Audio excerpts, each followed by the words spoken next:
12 नवंबर हिमाचल प्रदेश में चुनाव, बड़ा दिन हिमाचल के लिए और बड़ा दिन है हिमाचल प्रदेश के सबसे बड़े चेहरे यानी हिमाचल के मुख्यमंत्री जयराम ठाकुर के लिए। इस वक्त हमारे साथ मौजूद हैं, उनकी धर्मपत्नी साथ में है, दो बेटियां भी साथ में हैं, एमबीबीएस की पढ़ाई कर रही हैं। इन सबसे बात करेंगे।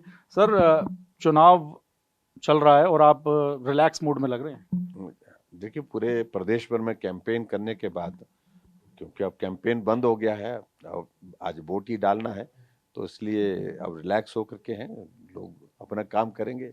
और निश्चित रूप से जो कैंपेन में इस तरह का माहौल हमने अब की बार देखा है, तो मैं काफ़ी हद तक ऐसा मानता हूँ कि हिमाचल में फिर भाजपा की सरकार बन रही है, तो निश्चित रूप से थोड़ा ऐसा लगता है कि आराम में होना चाहिए। अभी आप रिलैक्स हैं? हाँ, मैं रिलैक्स हूँ। अच्छा, डबल इंजन की सरकार का आप लोग नारा देते हैं। घर में जो आपका इंजन है परिवार का यानी मैडम, उनका कितना सपोर्ट रहा आपको इस पूरे मतदान के दौरान?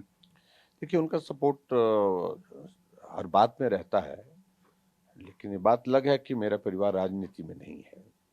लेकिन उसके बाद मॉरल सपोर्ट, घर से सारी चीज़ों की देखभाल करना, सारी चीज़ों को ठीक तरह से चिंता करना, ये निश्चित रूप से होता है परिवार की ओर से, और वो एक बहुत बड़ी जिम्मेवारी वाला काम होता है। अच्छा मैम, आज क्या कुछ खास रहेगा? सीएम साहब जाएंगे जब वोट डालने, कोई खास तरह का आप पूजा या कोई खास तरह का टोटका होता है जो आप इलेक्शन डे पे जिस दिन वोट डल रहे हैं उस दिन इस्तेमाल करते हो, आज जो करने जा रहे हो? नहीं, ऐसा कुछ टोटका तो कुछ नहीं होता है।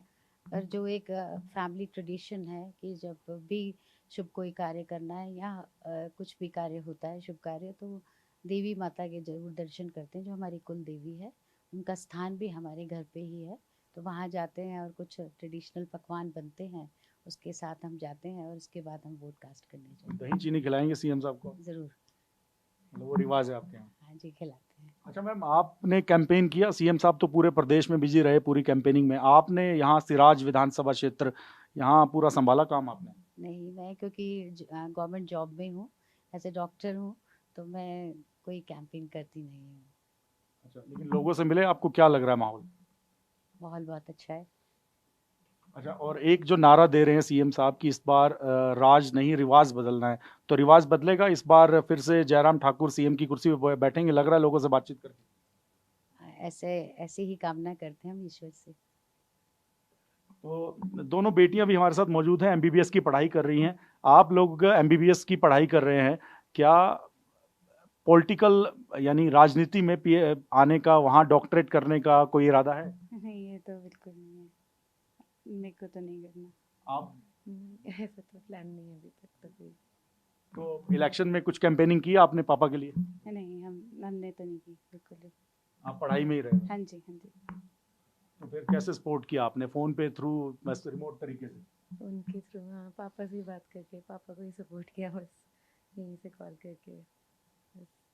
अच्छा मैम, आप पूरे कैंपेन में तो सीएम साहब प्रदेश की जिम्मेदारी, इनके पास सीएम के पद पे हैं तो भी पूरे प्रदेश की जिम्मेदारी है, तो आपको और परिवार को वक्त दे पाते हैं?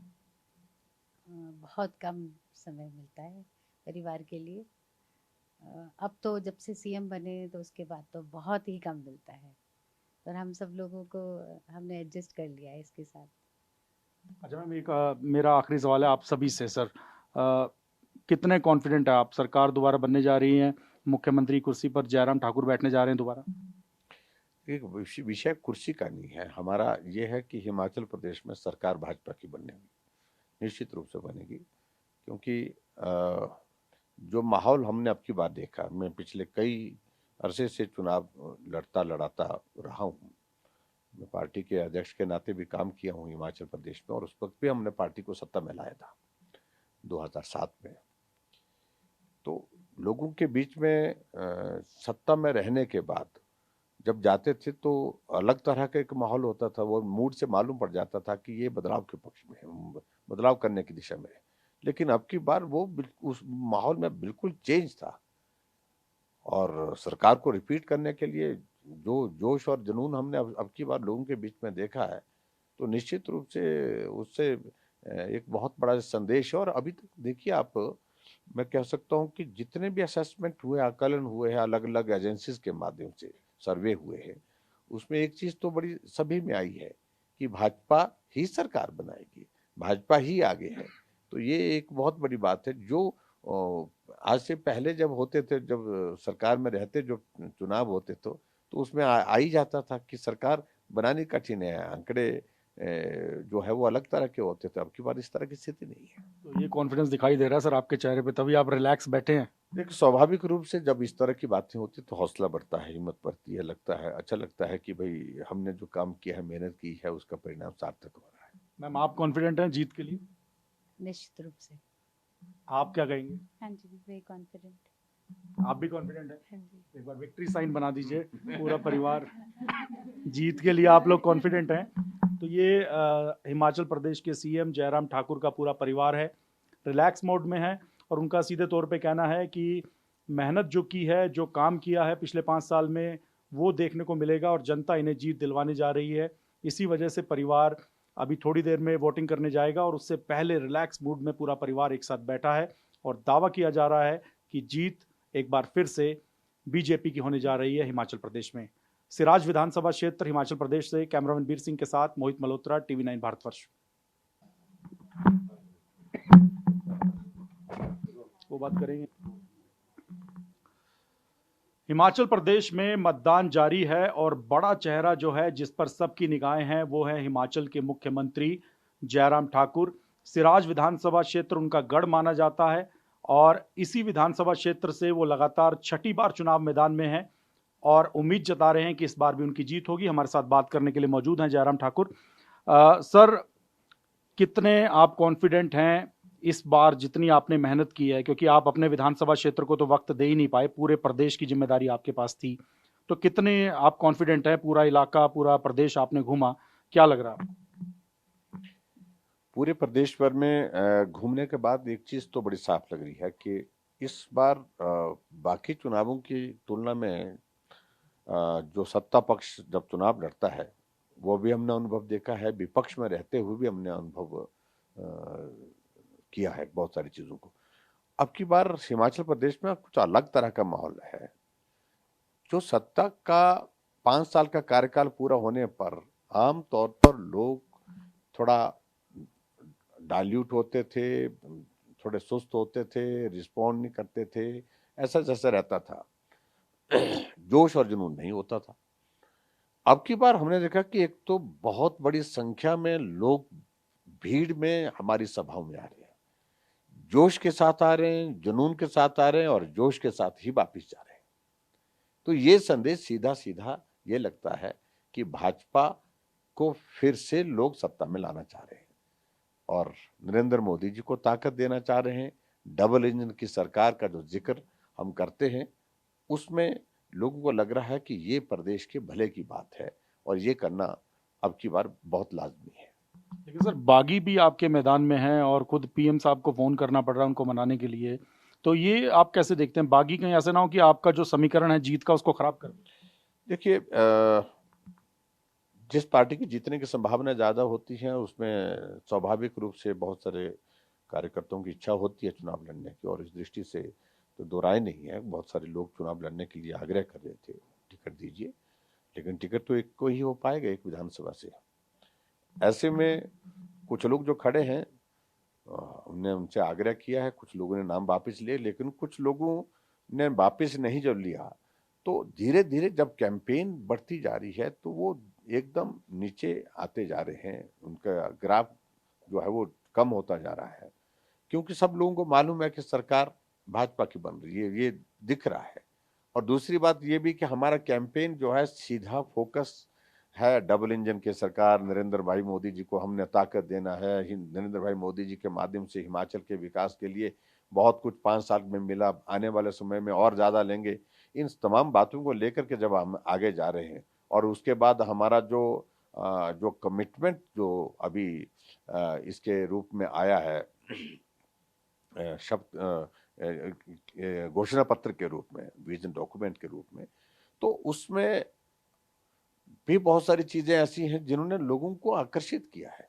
और खास तौर से जो 11 कमिटमेंट्स, 11 कमिटमेंट हमने महिलाओं के लिए सेपरेट की है, अलग से की है, वो एक बहुत बड़ा आकर्षण बना, वो चर्चा का विषय बना महिलाओं में। तो इन बातों को लेकर के जब हम कैंपेन में जा रहे हैं तो जो बागी लोग हैं उसकी तरफ, उनकी तरफ ध्यान कम होता जा रहा है। लेकिन सर एक कांग्रेस ने मुद्दा उठा रखा है ओल्ड पेंशन स्कीम का, उस पर लगता नहीं कांग्रेस आपको घेरने में कामयाब रही है?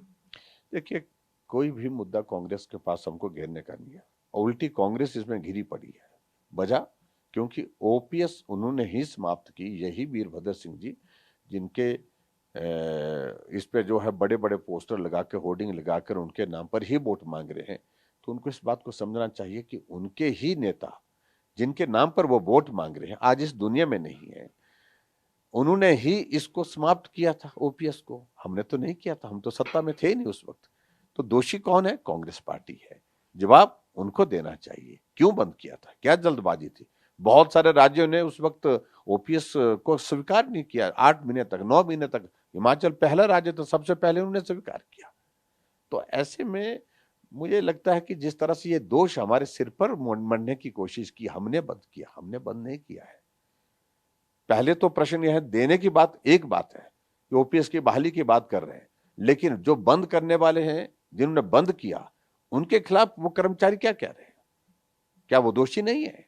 क्या उनके खिलाफ नहीं बोलना चाहिए कि बंद क्यों किया? अच्छा सर, कांग्रेस से टक्कर है, आप मानते हैं कि कई सीटों पर कांग्रेस के उम्मीदवार कड़ी टक्कर दे रहे हैं आपको? देखिए, हिमाचल एक ऐसा प्रदेश है, दो पार्टियों के बीच में मुकाबला होता है और निश्चित रूप से मुकाबला कांग्रेस के साथ है। और हिमाचल में जब दो पार्टियों के बीच में मुकाबला होता है तो कांटे का टक्कर होती है, हमेशा ही होती है। लेकिन अब की बार कांग्रेस में बिखराव है, राष्ट्रीय स्तर पर, प्रदेश स्तर पर। आप देख रहे हैं कि उनके नेता जहां चुनाव लगा हुआ है और वो भारत जोड़ो यात्रा पर निकले हैं, कितना गंभीरता से वो ले रहे हैं, अंदाजा लगा सकते हैं आप इस बात को लेकर के। एक नेता उनका हिमाचल प्रदेश में है, कौन मुख्यमंत्री? कम से कम 10 लोग अपने आप को भावी मुख्यमंत्री घोषित कराते हैं।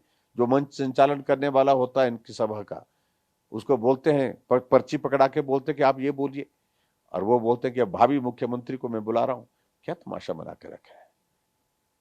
ऐसी परिस्थिति कांग्रेस पार्टी, जो इतनी पुरानी पार्टी कभी नहीं हमने देखी। खराब दौर जितना खराब चल रहा है कांग्रेस का, कभी ऐसा नहीं था। आम आदमी पार्टी से कोई टक्कर है? नहीं, वो हमें तो मिले ही नहीं रहे, हम की तलाश में है कि कहाँ है वो, कहाँ चले गए। बहुत शोर डाला था उनने, लेकिन कहीं भी। और हमने पहले दिन से कहा था, ये मैदान में थोड़े बहुत चल लिए तो चल लिए, और उसमें बहुत जल्दी जो है एक्सपोज भी हो गए। लेकिन हिमाचल की चढ़ाई चढ़ते चढ़ते सांस फूल जाएगी, और फूल गई उनकी सांस, मिले नहीं हमें। इसी वजह से जो प्रचार के आखिरी दिन थे, अरविंद केजरीवाल दिखाई नहीं दिए, भगवंत मान भी नहीं आया। कोई भी नहीं आया। यहाँ टिकट दे करके, जिनको टिकट दे रखे हैं वो अपनी किस्मत को रो रहे हैं। उनको कहा था हम कैंपेन करने के लिए आएंगे, हम आपको एमएलए बनाएंगे। अब उल्टा ये स्थिति है, कुछ टिकट वाले इस बात का भी जिक्र कर रहे हैं कि पैसे लेकर के टिकट तो दे दिया, कैंपेन करने के लिए अब आ नहीं रहे हैं। बहुत सारी बातें हैं वहां पर। तो जो लोग मतदान के लिए आज कतारों में खड़े हैं सर, आपको भरोसा है उन पर कि आपके साथ हैं, आपके लिए वोट डालने आएंगे? मुझे इस बात को लेकर सिर्फ इतना ही कहना है कि बहुत जोश के साथ अब की बार लोग मतदान में हिस्सा ले रहे हैं, और ये जोश निश्चित रूप से भारतीय जनता पार्टी की सरकार को हिमाचल प्रदेश में पुनः सत्ता में लाएगा। और सिराज विधानसभा क्षेत्र में आप छठी बार उतरे, इस बार तो वक्त नहीं दे पाए, यहाँ पे कोई डर है कि कोई उलटफेर ना हो जाए? देखिए, यहाँ डर का सवाल ही पैदा नहीं। हिमाचल में काम करते हुए मैंने पार्टी के अध्यक्ष के नाते भी चुनाव लड़ा। उस वक्त में प्रदेश में बहुत जगह गया हूँ, ऐसा नहीं कि मैं अध्यक्ष के होने के नाते अपने विधानसभा क्षेत्र में रहा हूँ। अब की बार में एक दिन में नॉमिनेशन के लिए आया था, और आधे आधे घंटे के लिए 3 छोटी छोटी सभाएं मैंने की अपने क्षेत्र में। और इसके सिवाय मैं अपने चुनाव के प्रचार के दौरान अपने विधानसभा क्षेत्र में नहीं आया, क्योंकि मेरे सिराज विधानसभा क्षेत्र के लोग मुझे बहुत प्यार करते हैं। उन्होंने कहा कि आप प्रदेश जीतिए, सिराज हम आपको जिता करके देंगे।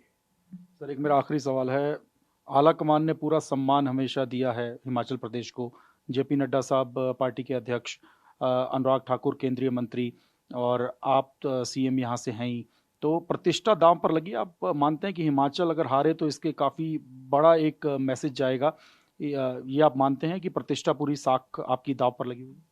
देखिए, एक बात तो मानना पड़ेगा ना कि स्वाभाविक रूप से जब चुनाव होता है तो जिम्मेवारी लेने के लिए तो तैयारी रखनी ही पड़ेगी किसी न किसी को। और स्वाभाविक रूप से हिमाचल प्रदेश में भारतीय जनता पार्टी की सरकार बनेगी, हमारी टोली, हमारी एक टीम होती है जो काम करती है, उस टीम को ये काम करने का दायित्व दिया गया है, उस टीम के साथ हम काम कर रहे हैं। लेकिन बतौर मुख्यमंत्री मैं हूँ तो लार्जर रिस्पॉन्सिबिलिटी मेरे ऊपर है ही है, निश्चित रूप से, जिसको स्वीकार करना ही है। तो जयराम ठाकुर हिमाचल के मुख्यमंत्री सीधे तौर पे कह रहे हैं कि वो रिस्पॉन्सिबिलिटी लेंगे, जीत मिली उसकी भी, और अगर नतीजे मन मुताबिक ना आए पार्टी के तो उसके लिए भी वो पूरी तरह से तैयार है। लेकिन वो दावा कर रहे हैं कि ऐसा होगा नहीं, और जितने भी लोग मतदान करने के लिए कतारों में खड़े हैं उन पर वो भरोसा जता रहे हैं कि वो जो बीजेपी का पूरा एक विजन डॉक्यूमेंट है उस पर भरोसा करेंगे, अगले 5 साल के लिए एक बार फिर से मौका देंगे और हिमाचल प्रदेश में एक रिवाज बदलेगा। 5 साल बाद ये माना जाता है कि यहाँ पर सरकार बदलती है, दूसरी पार्टी की सरकार आती है, लेकिन इस बार जयराम ठाकुर दावा कर रहे हैं कि वो जो रिवाज है वो टूटेगा, वो बदलेगा और एक बार फिर से बीजेपी सत्ता में आएगी, और इसी उम्मीद के साथ जयराम ठाकुर अपनी जीत का दावा कर रहे हैं। हिमाचल प्रदेश के सिराज विधानसभा क्षेत्र से कैमरामैन बीर सिंह के साथ मोहित मल्होत्रा, TV9।